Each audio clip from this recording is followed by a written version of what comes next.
Liam is a third-year journalism student. Recently, he enrolled in an elective called Documentary Short Film Production, which required him to shoot a campus documentary. But he wasn't interested in capturing sunshine, laughter, or lively student clubs. To him, that was all too noisy, too fake. He wanted to film something quieter, still, something more like himself. Eventually, he settled on a title: The Loneliest Person on Campus. He began seeking out the invisible ones, those who were always around yet never noticed. With his camera in hand, he moved like a hunter, quietly tracking them, closing in, capturing their silence through his lens. He interviewed 3 people. The first, the old librarian. A man who spoke so softly it was like dust in the air. He spent his days among empty bookshelves, rarely speaking to anyone, always sitting in the same corner, still as a statue, like a forgotten piece of furniture. His voice was barely louder than paper drifting in the wind. "Do you feel lonely?" Liam asked. The old man smiled, revealing yellowed teeth, and whispered, "It's nice.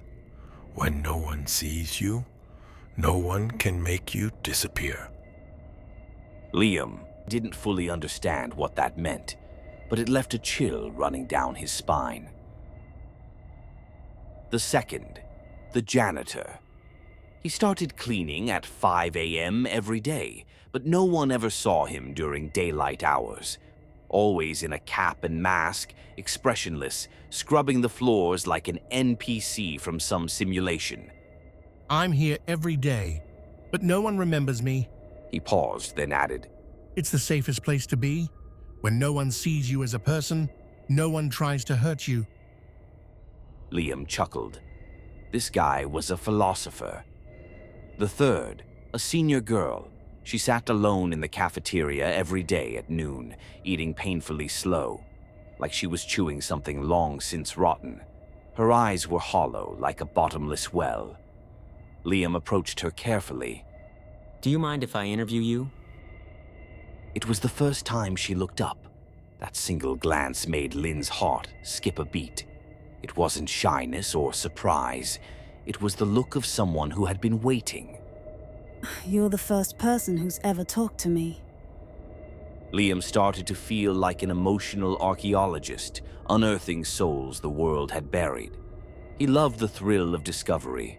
He thought this documentary would finally have depth. Each subject said something eerily similar.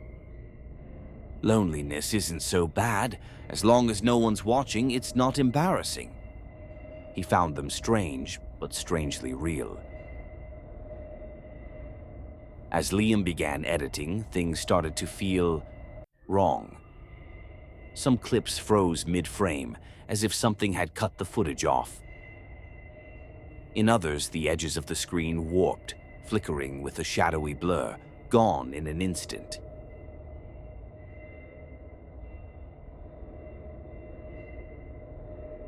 But the strangest part, Liam himself was never in any of the footage, not in mirrors, not in glass reflections, not even a glimpse in puddles or windows, not even his hand pressing the record button. He watched frame by frame, searching for proof that he had been there. There was none. He tried to contact his interviewees again. The librarian, retired, but the staff said, "That floor's been unstaffed for years." The janitor, transferred, but facilities had no record of ever hiring someone like that. The girl, transferred schools, but her name didn't exist in the school system. Even her clubmates had never heard of her. He pulled out the release forms they'd signed.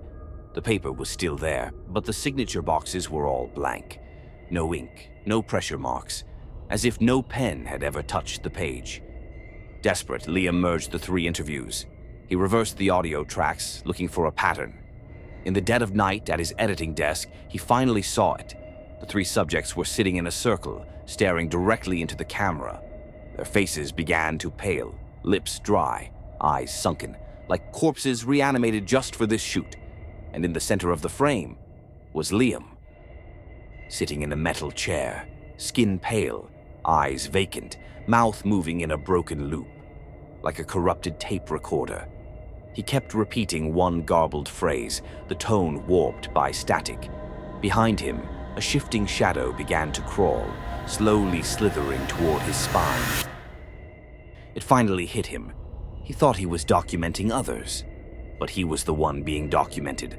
He bolted from his dorm, racing to the campus counseling center. Have you been watching me? He shouted.